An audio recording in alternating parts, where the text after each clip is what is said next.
Assalamualaikum warahmatullahi wabarakatuh. Melanjutkan video yang kemarin tentang kisah Nabi Muhammad SAW. Pada video kali ini saya akan menyambungnya. Ketika Nabi Muhammad SAW masih muda, beliau terkenal orang jujur. Bahkan orang-orang Mekah pada saat itu memberi gelar kepada beliau dengan gelar Al-Amin. Karena kejujuran beliau inilah Sayyidah Khadijah percaya kepada beliau dan mempercayakan barang dagangannya kepada beliau, disertai oleh seorang pegawainya, yakni Maisarah, pegawai dari Sayyidah Khadijah. Maisarah ini adalah seorang laki-laki. Nah, Nabi Muhammad memperdagangkan barang dagangan milik Sayyidah Khadijah ke negeri Syam.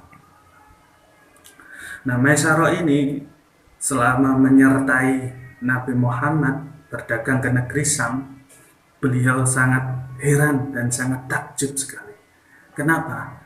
Karena sejak rombongan dagangannya ini dipimpin oleh Nabi Muhammad SAW, mereka memperoleh keuntungan yang banyak sekali.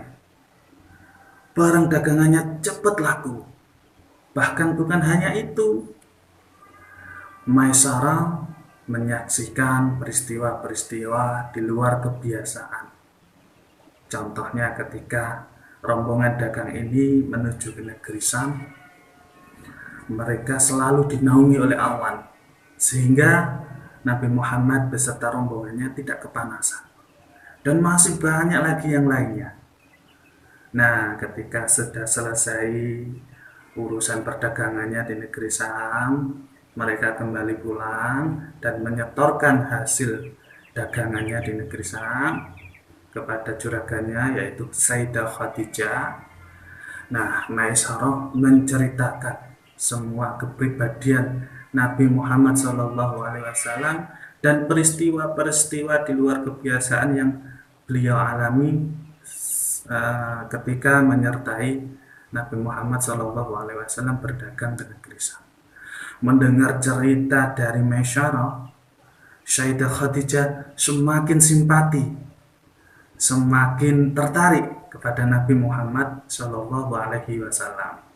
Nah, kemudian Sayyidah Khadijah melalui Maisarah sebagai perantara, sebagai penyambung lidah, sebagai jembatan antara Sayyidah Khadijah dengan Nabi Muhammad SAW. Kemudian mereka pun akhirnya menikah.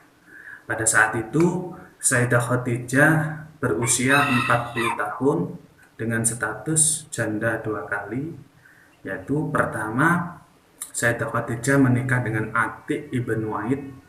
Dengan Atik ibn Wa'id, Sayyidah Khadijah dianugerahi 1 orang anak, yaitu Hindun ibn Atik. Kemudian Atik meninggal dan Sayyidah Khadijah menikah lagi dengan Abu Halah.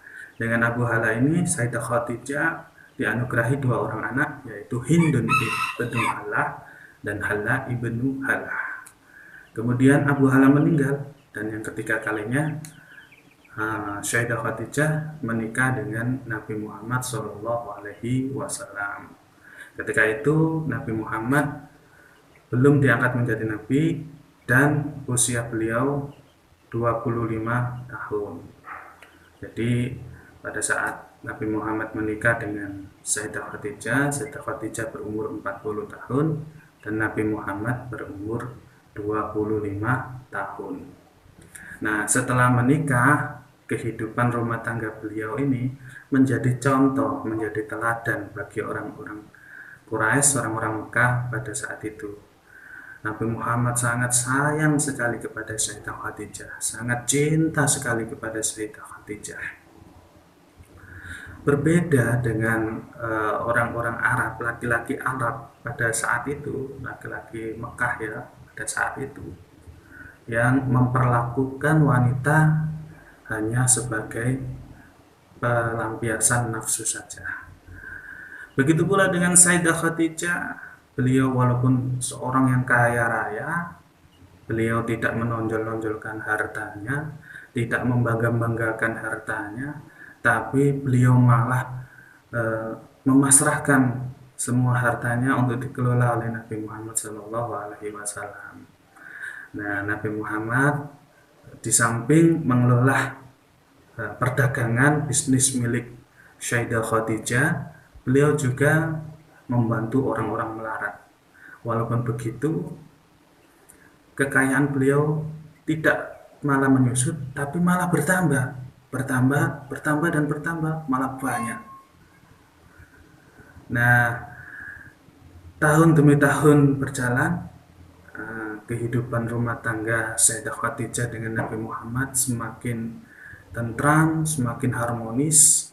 Nah, ketika usia perkawinan beliau 10 tahun, ya, ketika saat itu umur Nabi Muhammad 35 tahun, terjadi banjir besar. Saking besarnya banjir ini, sampai-sampai dinding Ka'bah ini roboh. Hajar Aswad terlempar. Nah, karena Ka'bah roboh, akhirnya Ka'bah pun direnovasi. Yang menjadi arsitektur pada saat itu, pada renovasi pembangunan Ka'bah itu, adalah Bakum. Bakum adalah seorang arsitek dari negeri Romawi. Nah, ketika Ka'bah sudah selesai dibangun, direnovasi kembali, tinggallah memindahkan Hajar Aswad ke tempatnya yang semula. Nah, pada saat inilah terjadi perdebatan yang luar biasa, terjadi perang mulut yang sangat hebat, bahkan hampir-hampir terjadi baku hantam. Kemudian ada sesepuh Quraisy namanya Umayyah bin Al-Mughirah Al-Ma'zumi langsung memasuki ke tengah-tengah kabilah yang sedang perang mulut. Umayyah bin Al-Mughirah Al-Ma'zumi mencoba untuk melerai, mencoba untuk mendamaikan mereka. Umayyah memiliki usulan, begini saja, jangan berantem. Ya. Bagaimana kalau orang yang memindahkan Hajar Aswad ini ke tempatnya semula adalah orang yang pertama kali masuk Ka'bah melalui pintu Bani Saibah. Nah, setelah diselidiki siapa orang yang pertama kali masuk Ka'bah melalui pintu Bani Saibah, ternyata Muhammad. Langsung seluruh kabilah setuju. Nah, kemudian Nabi Muhammad SAW membentangkan sebuah kain. Setelah dibentangkan, ditaruh di atas tanah, beliau mengangkat Hajar Aswad ke atas kain tersebut. Lalu beliau berkata kepada seluruh kabilah, hendaknya setiap sesepuh dari masing-masing kabilah memegang pinggiran kain. Nah, kemudian Hajar Aswad diangkat bersama-sama, kemudian dipindahkan ke tempatnya. Setelah sampai di tempatnya, lalu Nabi Muhammad mengangkat Hajar Aswad dengan kedua tangannya dan meletakkan ke tempatnya yang semula. Nah, dengan begitu semua kabilah pun merasa puas, merasa ikut andil dalam pemindahan Hajar Aswad ke tempat semula. Nah, ketika umur Nabi Muhammad 40 tahun, beliau mulai sering menyendiri, sering uzlah, sering menyendiri dari khalayak ramai. Bahkan beliau berkhalwat, mengasingkan diri ke gua. Gua yang dijadikan beliau pengasingan diri namanya adalah Gua Hira. Ya. Beliau kadang 10 hari, kadang 20 hari. Ketika bekal beliau habis, beliau kembali lagi pulang ke kota Mekah. Nah, kegiatan beliau ini sangat didukung oleh Sayyidah Khadijah. Pada suatu waktu, yaitu tanggal 17 Ramadan, Nabi Muhammad SAW didatangi sosok makhluk. Nah, sosok makhluk ini berbicara kepada Nabi Muhammad, "Bergembiralah hai Muhammad, saya adalah Jibril dan engkau adalah utusan Allah untuk umat ini. Engkau adalah penyampai kabar gembira, penyampai ancaman, dan penyampai kebenaran dari Allah Subhanahu wa Ta'ala, sekaligus sebagai lampu penerang." Kemudian malaikat Jibril membentangkan sebuah tulisan, lalu menyuruh Nabi Muhammad untuk membacanya. Nabi Muhammad menjawab, "Saya tidak bisa membaca dan menulis." Kemudian Jibril menyuruhnya untuk membacanya lagi, namun tetap sampai 3 kali malaikat Jibril menyuruh Nabi Muhammad membaca tulisan itu. Nabi Muhammad tetap menjawab, "Saya tidak bisa membaca." Akhirnya malaikat Jibril mengajari Nabi Muhammad SAW untuk membaca tulisan tersebut. Yang inilah kemudian menjadi wahyu pertama Nabi Muhammad SAW, atau inilah wahyu pertama Nabi Muhammad SAW yang termaktub dalam surat Al-Alaq, ya. "Iqra bismi rabbikal ladzi khalaq, khalaqal insana min 'alaq, Iqra wa rabbukal akram, alladzi 'allama bil qalam, 'allamal insana ma lam ya'lam." Nah, ketika beliau lancar menirukan apa yang diucapkan oleh Jibril, kemudian Jibril menghilang dan beliau menjadi khawatir, menjadi cemas. Lalu beliau bergegas meninggalkan gua Hira dan kembali pulang ke kota Mekah. Sesampainya di rumah, beliau minta diselimuti. Lalu Sayyidah Khadijah menyelimuti beliau. Beliau menggigil kedinginan. Kemudian beliau tertidur nyenyak.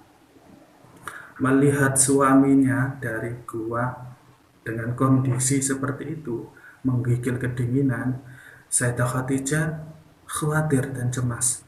Akhirnya beliau menemui mingsanannya, seorang pendeta Nasrani, yaitu Waraqah bin Nufail. Beliau menceritakan perihal kejadian yang dialami oleh suaminya kepada Waraqah.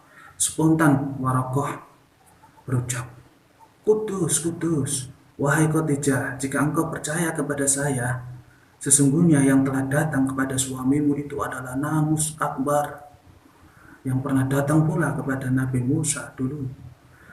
Suamimu adalah seorang nabi untuk umat ini."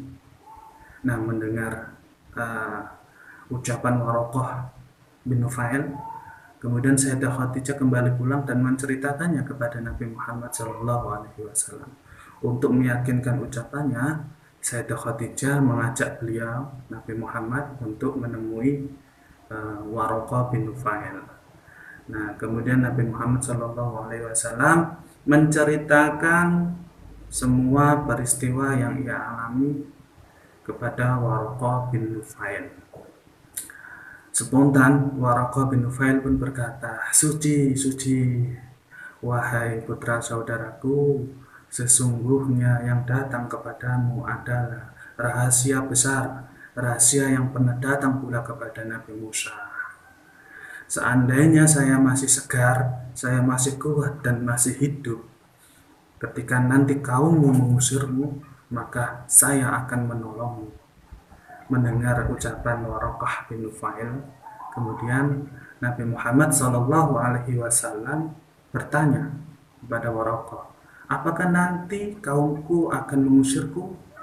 Kemudian Waraqah menjawab, "Tidak ada satupun orang yang membawa seperti apa yang engkau bawa, melainkan akan dimusuhi. Nah, jika nanti saya masih menangi bahasa Indonesia, menemui masa itu, ya, saya akan menolongmu dengan sekuat-kuatnya." Nah, sejak peristiwa itu, selama 3 tahun lamanya Nabi Muhammad tidak mendapatkan wahyu. Akhirnya Nabi Muhammad kembali lagi berhalwat ke Gua Hiro selama 1 bulan lamanya. Nah, setelah selesai berhalwat lagi yang kedua kalinya ini di Gua Hiro, Nabi Muhammad kembali pulang. Di tengah perjalanan beliau mendengar suara lagi. Ditolehnya ke kanan, ke kiri tidak ada orang, ke belakang, ke depan tidak ada orang. Akhirnya beliau menghadap ke atas, dan dilihatnya di atas itu sosok yang pernah datang di Gua Hiro pada waktu pertama kali itu. Sosok itu berkata, "Hai orang yang berselimut, bangunlah, berikanlah peringatan, dan Tuhanmu agungkanlah, dan pakaianmu bersihkanlah, dan perbuatan dosa tinggalkanlah, dan janganlah engkau memberi dengan maksud untuk mendapatkan balasan yang lebih banyak." Nah, dengan turunnya wahyu yang kedua ini, kemudian Nabi Muhammad mulai berdakwah secara sembunyi-sembunyi. Adapun yang beliau dakwahi yaitu di kalangan keluarga beliau sendiri dan teman-teman beliau, kawan-kawan akrab beliau.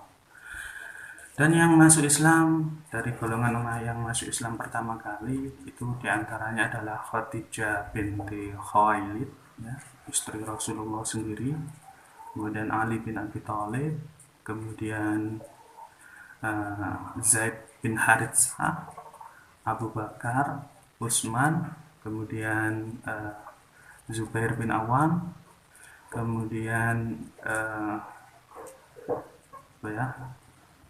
Abdurrahman bin Auf, kemudian Sa'ad bin Abi Waqqas, Ummu Aiman, kemudian Talha ibnu Ubaidah, dan masih banyak lagi yang lainnya. Nah, ketika Sa'ad bin Abi Waqqas masuk Islam dan ibunya mendengar anaknya masuk Islam, ibunya menyumpahinya. Disumpahilah Sa'ad bin Abi Waqqas ini sampai 3 hari. Kemudian Sa'ad bin Abi Waqqas mengadukan perihal ibunya kepada Nabi Muhammad SAW, dan turunlah ayat Al-Ankabut ayat 8, dan kami Allah wajibkan manusia berbuat baik kepada kedua orang tuanya, dan jika keduanya memaksamu untuk mempersekutukan aku Allah dengan sesuatu yang tidak ada pengetahuan tentang itu, maka janganlah kamu mengikuti keduanya. Hanya kepadakulah tempat kembalimu, lalu aku kabarkan kepadamu apa yang telah kamu kerjakan. Nah, begitulah cerita Nabi Muhammad dari semenjak menikah sampai mendapatkan wahyu. Insya Allah akan kita lanjutkan di video yang akan datang. Kali ini kita jeda sampai di sini dulu. Mohon maaf apabila ada kesalahan dan kekurangan dalam penyampaian saya. Insya Allah akan saya perbaiki di deskripsi atau pada keterangan pada video nanti ketika ngedit, ya.